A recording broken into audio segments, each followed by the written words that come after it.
Chapter 5. The roamers continued to head south. Will and Alice found the signs of their previous day's encampment off to the side of the road in an open field. The soft ground showed signs of wheel marks left by the caravans, and there were several blackened circles in the grass where the roamers had lit their fires. Will dismounted and felt the ashes. "Cold," he said. "There's still a good way ahead of us." But it was obvious that they were catching up. Perhaps, as Alice suggested, the roamers were slowing down, having left the immediate scene of their theft behind. Will nodded. It was a possibility. Midway through the afternoon of the third day, they caught up with the caravan. Alice and Will were on a long, flat stretch of road when they rounded a bend and saw the encampment only a few hundred meters ahead. There were 5 of the strange, curved-top caravans parked in a flat open space to form a rough square that delineated the camp.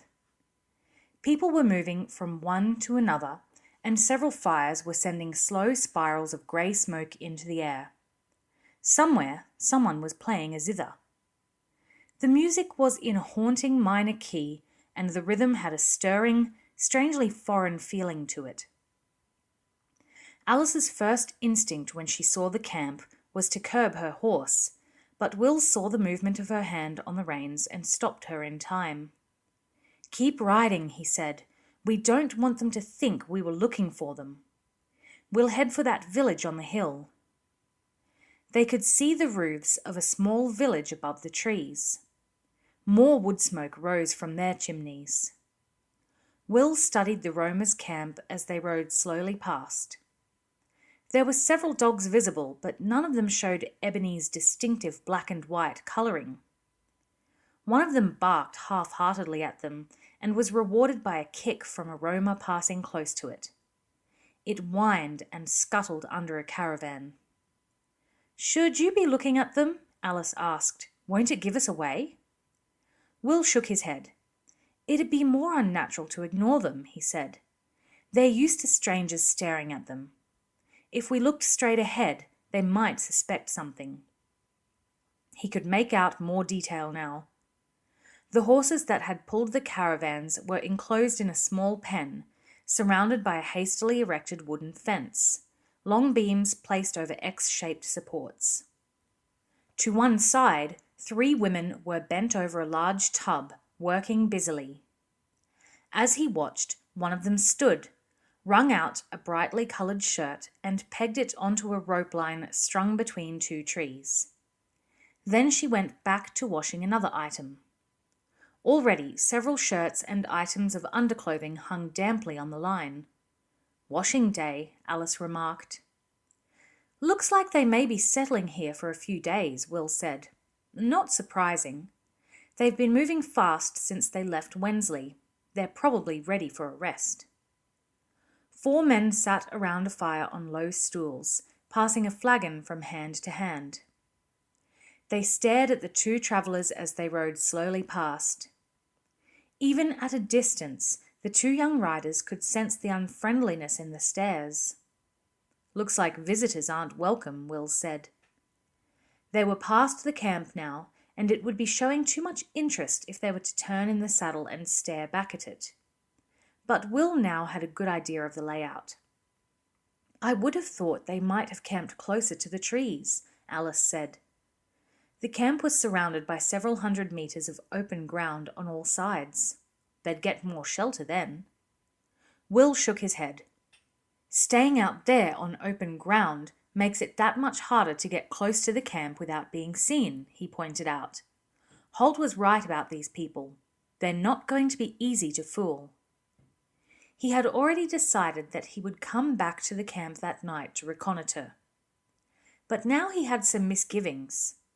If the roamers were as cunning as Holt had said, it might be difficult to get close enough to hear anything useful, even for a skilled ranger. And there were those blasted dogs as well.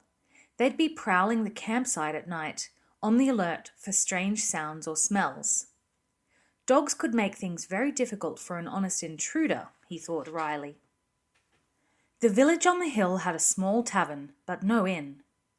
However, the tavern keeper let out space in his stables for travellers, and Will and Alice were happy to settle for another night rolled in their blankets on beds of straw. The fact that they weren't in the main building also meant it would be easier for Will to slip away that night and study the roamers' camp. They ate first, then retired to the stable, ostensibly to sleep. As Will readied his equipment, he was surprised by Alice stepping into the stall he was using as a bedroom. She was wearing dark tights and a black thigh-length jacket belted at the waist. Her heavy courier's dagger was sheathed at her side, and she also wore the dark brown cloak. It was obvious that she intended to accompany him, and he opened his mouth to voice his refusal, but Alice held up a hand to stop him. "I'm coming," she said. "Think about what Holt said. I'm logically going to be the one to make contact with the roamers. It makes sense if I know what I'm getting into." "Yes," said Will, "but—" "I won't try to get close," she said. "I'll leave that to you. I'll stay in the cover of the trees, seeing as much as I can. Then you can fill me in on the details." Will hesitated. What she said made sense, he realized, and he could rely on Alice not to do anything rash. He nodded briskly. "All right, let's get moving." They avoided the main street, slipping down a side alley to a service road that ran parallel and led out of the village. Once they were away from the small cluster of buildings, the road petered out and they were walking in an open, recently harvested field. The edge of the trees was a bare 50 meters away. Their boots crunched softly on the brittle, newly mown stubble of the field as they hurried towards the Roma camp. For the last half-kilometre, they kept to the shelter and concealing darkness of the woods, until they came to a point where they could see the camp. Fires were burning in 2 of the fireplaces, and 2 of the caravans had windows lit by yellow lantern light. The other 3 were dark. There were still several figures seated in the open space around one of the fires. 2 of them were men, and the 3rd was a woman. "Stay here," Will breathed in Alice's ear. "I'm going to try to get closer." She nodded, and he slid away from the tree that they were sheltering behind, crawling on his belly through the long, damp grass. There were few bushes or trees that he could use for shelter, and he moved slowly, sometimes waiting in a spot for several minutes until a cloud scudded across the sky, bringing a patch of moving darkness with it. He was 50 meters from the camp when one of the dogs raised its head and yapped tentatively. He froze where he was. He heard a Roma man call to the dog, then a grunt of exertion as the man rose from his low seat to peer out into the darkness. "See anything?" the woman asked him. "The fire's too bright." "The dog heard something, else he wouldn't have yapped," she said. He snorted dismissively at her. "The dog's a fool. Probably heard a badger or a weasel." "Maybe you should go look," she suggested, and he reacted angrily to the words. "Maybe you should. You have a good idea like that. You should be the one who does it." "I'm not a man," she said. There was a defensive tone in her voice, and Will recalled Holt's words about how Roma men were dismissive of their women. "It's not my job." "That's right, woman. Your job is to clean and cook and mend my clothes and keep your mouth shut. So I suggest you get on with that last part now." "I'm going to bed," she said, anger in her voice. Her husband watched her go. "Women," he said disgustedly. "You're lucky you're not married, Jerome." "Don't I know it," the man called Jerome answered heavily. He shook the jug experimentally, decided it was empty, and tossed it aside. His companion yawned and stretched. "Well, I'm for bed too," he said, after a few moments. He rose and walked unsteadily towards the caravan his wife had entered, stumbling on the stairs, then slamming the door behind him as he entered. Obviously, Will thought, That hadn't been the only jug they'd drunk that night. With only Jerome left staring into the fire, there was no chance of overhearing any more. Slowly, Will backed away from the camp and slid silently back to the trees where Alice waited. "Well?" she said expectantly. He shrugged. "Didn't hear that much that was useful to us," he said. "Except Holt's right about their attitude to women.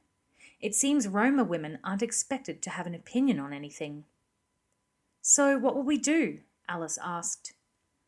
Will hesitated for a few minutes. "We need to know more about them," he said finally. "What they do, how they behave, what their routines are." He chewed thoughtfully on the inside of his lip. He was very conscious of Holt's warning that the Romas would be a difficult target. He couldn't afford to make a mistake that might tip them off to the fact that they were being pursued. "We'll come back tomorrow and just watch them for a few hours, see if there's any weakness we can exploit. For now, let's go back to the tavern.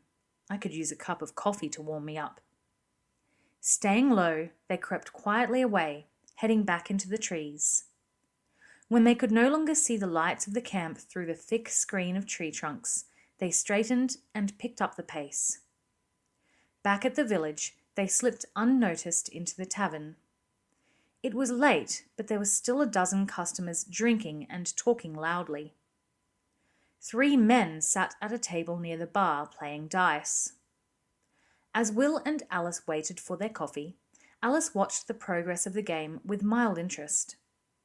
One of the players had just won a large hand and was raking in his winnings when he became aware of her scrutiny. He looked up and smiled at her.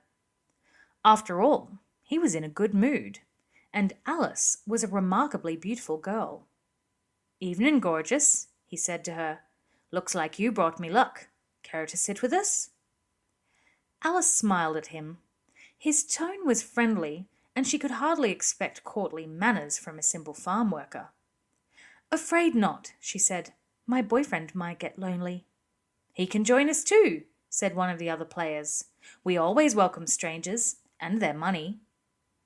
They all laughed, and Will smiled at them as well. "I think not, gentlemen.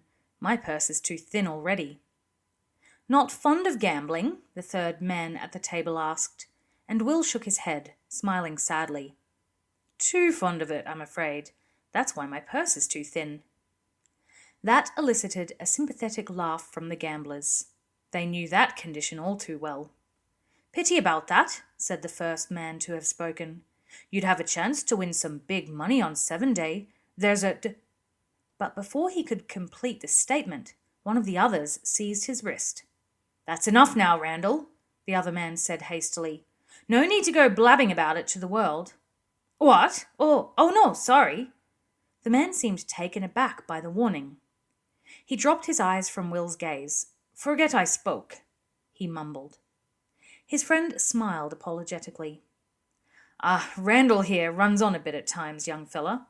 Pay him no heed. No heed at all." "Of course." Will spread his hands to indicate that he understood. Their coffee had arrived, and he took that as an opportunity to finish the conversation. "Good night, gentlemen," he said, and he and Alice turned towards a table at the back of the room. As they made their way through the chairs and tables, he overheard a few more words of conversation from the dice players. "Are you mad, Randall?" asked the third man. He was obviously trying to keep his voice low, but the intensity of his words made them carry to Will's attentive ears. "You don't go telling strangers about the—" He stopped himself, then finished. "The you-know-what." Sorry. It was Randall now, upset at his carelessness. Still, no damage done, and they look harmless enough, not as if— The rest of his words were lost in the low hubbub of voices in the tavern. As they sat, Will and Alice exchanged meaningful looks. Then she smiled at him. "Laugh," she said. "Laugh out loud. Now." Puzzled, he threw back his head and laughed. She joined in, then touched his hand and took a sip of her coffee. Still smiling, she said quietly, Don't want them to think we're talking about what just happened. He nodded, smiling broadly. It seemed strange to be talking seriously while keeping a happy smile fixed on his face. But Alice was experienced in this sort of deception, and he allowed himself to be guided by her. She leaned towards him and ran her hand fondly down his cheek. "Let's try to look as if we're having a romantic chat," she said. He nodded, smiling still, and took her hand gently, touching his lips to it. "What did you make of all that?" she asked, then looked shyly around the room, as if embarrassed that people might be watching this show of affection. "Keep smiling," she admonished, as she saw his brow furrowing thoughtfully. Hastily, he adjusted his expression. "Something's happening on 7 Day, something that involves gambling and the chance to win big money." "So," she said, brushing her hair to one side in a coquettish gesture. "It's something out of the ordinary. What does that suggest?" He could tell they were thinking along the same lines. "Dog fighting," he said. "That's why the roamers have settled in for a while. They'll be running a dog fight somewhere in the forest on 7 Day. "Tomorrow is Twain Day," Alice said thoughtfully. "That gives us a little time." "Not much," Will said. All pretense of smiling and romance was gone now. "We still don't know how to find Ebony. We need to get busy tomorrow."